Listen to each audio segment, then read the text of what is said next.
হে আল্লাহ, আমি তোমার কাছে তাকে হালালভাবে চাই। একমাত্র তুমিই পারো আমার এই ইচ্ছা পূরণ করতে। আল্লাহ, তুমি আমার জন্য তার মনে হালাল ইচ্ছা পোষণ করে দাও। তুমি তাকে সেই মন মানসিকতা করে দাও যেন সে আমাকে বুঝতে পারে। তুমি তারে আমার নসিব করো আল্লাহ। আল্লাহ, তুমি না দিলে কে দিবে? আমি আর কার কাছে চাইবো আল্লাহ?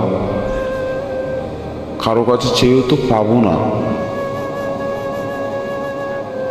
আল্লাহ, তোমার কাছে তো কিছুরই অভাব নেই।